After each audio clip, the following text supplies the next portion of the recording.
Yahweh's angel came up from Gilgal to Bochim. He said, I brought you out of Egypt and have brought you to the land which I swore to give your fathers. I said, I will never break my covenant with you. You shall make no covenant with the inhabitants of this land. You shall break down their altars. But you have not listened to my voice. Why have you done this? Therefore I also said, I will not drive them out from before you, but they shall be in your sides, and their gods will be a snare to you. When Yahweh's angel spoke these words to all the children of Israel, the people lifted up their voice and wept.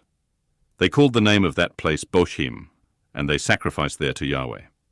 Now, when Joshua had sent the people away, the children of Israel each went to his inheritance to possess the land. The people served Yahweh all the days of Joshua, and all the days of the elders who outlived Joshua, who had seen all the great work of Yahweh that he had worked for Israel. Joshua, the son of Nun, the servant of Yahweh, died, being 110 years old. They buried him in the border of his inheritance in Timnath-Heres, in the hill country of Ephraim, on the north of the mountain of Gaash. After all that generation were gathered to their fathers, another generation arose after them, who didn't know Yahweh, nor the work which he had done for Israel. The children of Israel did that which was evil in Yahweh's sight, and served the Baals.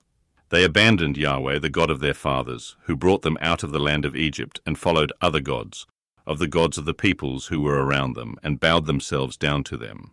And they provoked Yahweh to anger. They abandoned Yahweh and served Baal and the Ashtaroth.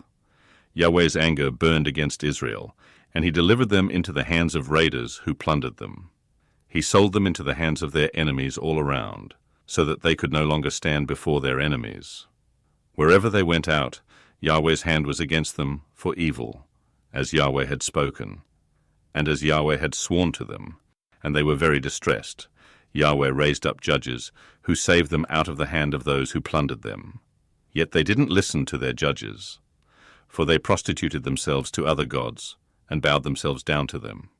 They quickly turned away from the way in which their fathers walked, obeying Yahweh's commandments. They didn't do so. When Yahweh raised up judges for them, then Yahweh was with the judge, and saved them out of the hand of their enemies all the days of the judge. For it grieved Yahweh because of their groaning by reason of those who oppressed them and troubled them.